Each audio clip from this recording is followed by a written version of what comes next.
9 hikers, 1 tent, sliced open from the inside, and 2 of the bodies had no eyes. For 60 years, nobody could explain why 9 experienced Soviet hikers cut their way out of their own tent in minus 30-degree cold and ran into the darkness without their boots. This is the Dyatlov Pass Incident, and in the last few years, scientists finally think they know what really happened. Stick around, because the real answer is stranger than most of the conspiracy theories. Let's start at the beginning. In late January 1959, a group of 10 university students and graduates from the Ural Polytechnic Institute set out on a skiing expedition into the northern Ural Mountains.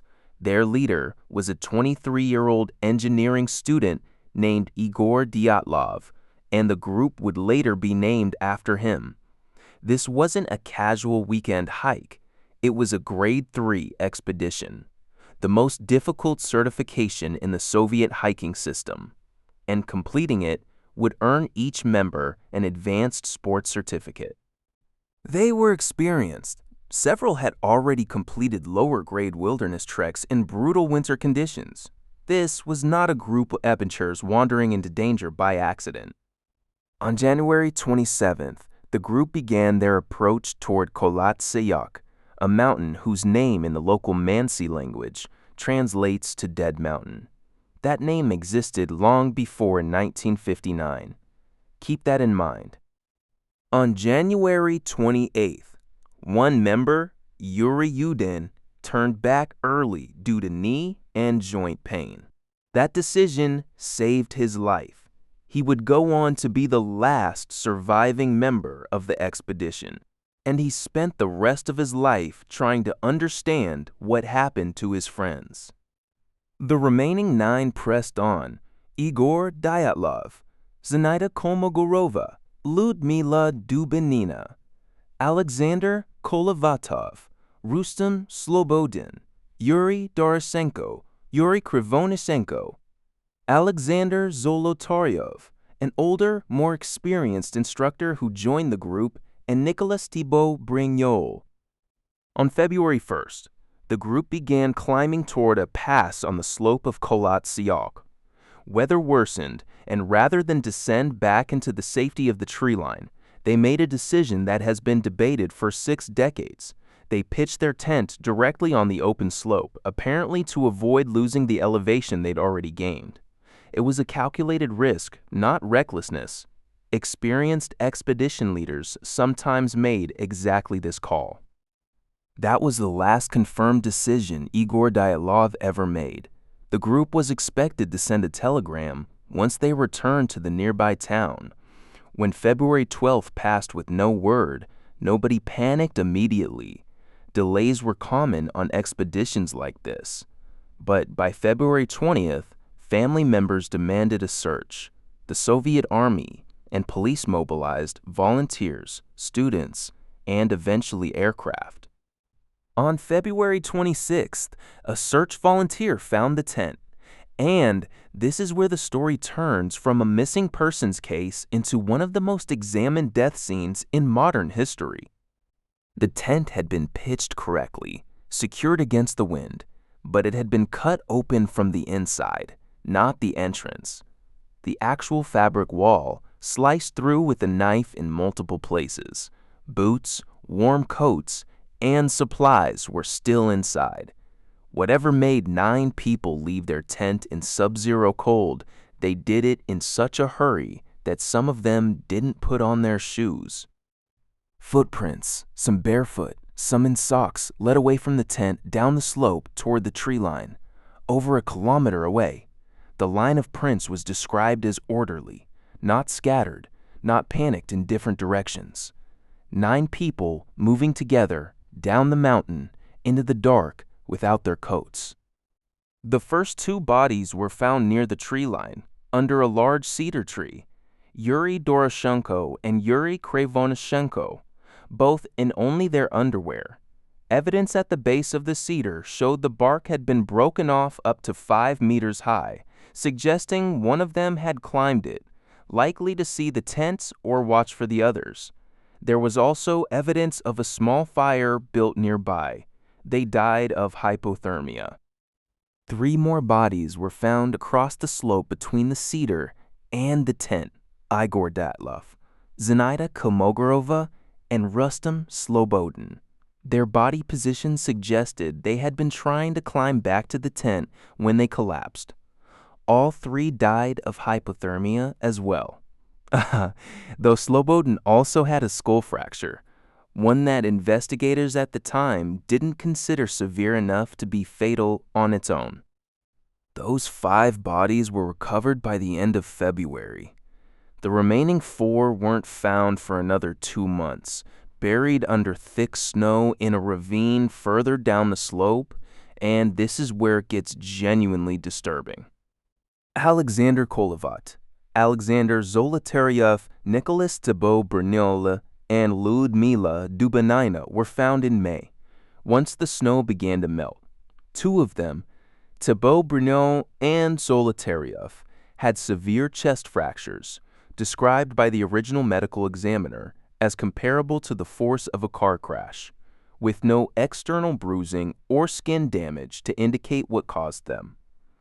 Dubena was missing her tongue, her eyes, part of her lips, and facial tissue.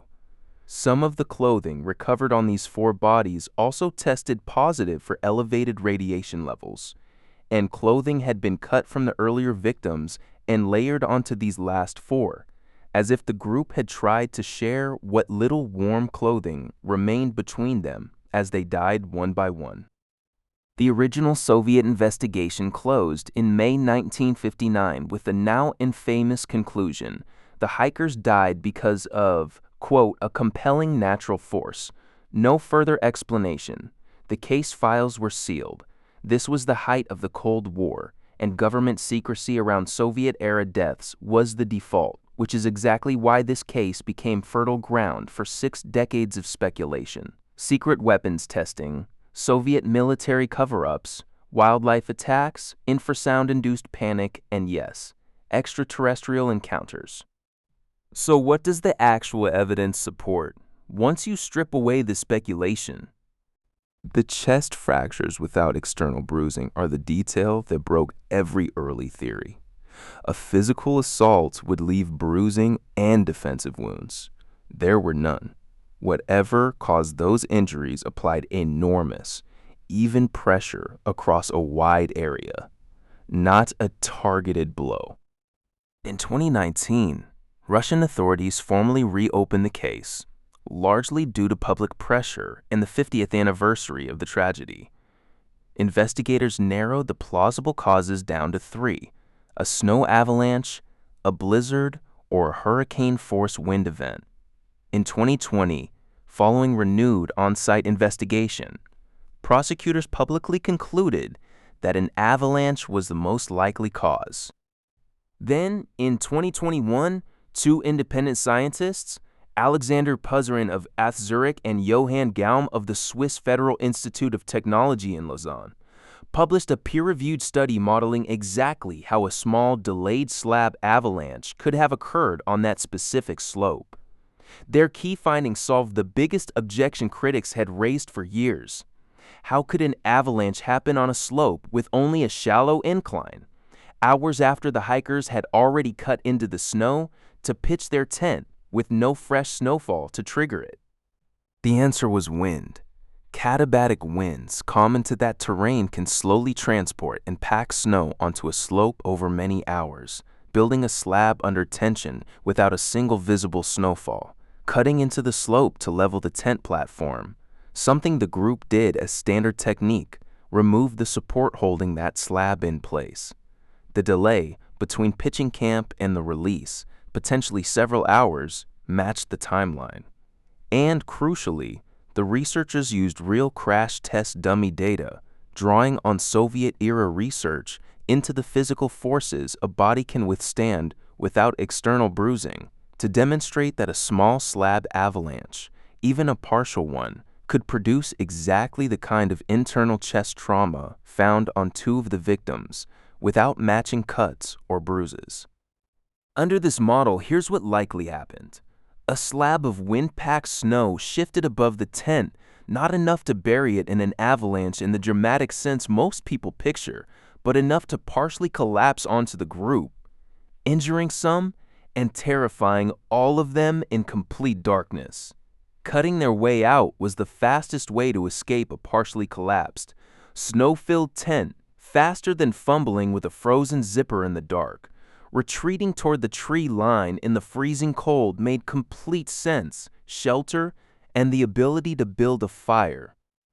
The eye and tongue injuries, the ones most often cited as evidence of something sinister, are consistent with natural decomposition and scavenger activity during the 2 months those 4 bodies lay exposed before the May recovery, a detail confirmed by multiple independent forensic reviews since. The radiation on some clothing has a mundane explanation too. Thorium-containing gas lantern mantles, common camping equipment at the time that leaves faint radioactive residue. None of this requires a government conspiracy, a secret weapon, or anything from outside recorded physics. It requires wind, snow, geometry, and 9 people making a series of understandable, even rational decisions under conditions that had never been mapped before 1959, because nobody had ever modeled exactly this kind of avalanche before. That's the real ending to the Dyatlov Pass Incident. Not a monster, not a missile test. 9 hikers who did almost everything right. On a mountain the local Monsey people had already named Dead Mountain, centuries before any of them were born, undone by a kind of avalanche science hadn't even described yet. If you want more real, deeply researched mysteries like this one, subscribe, because there are a lot more stories like this waiting to be told properly.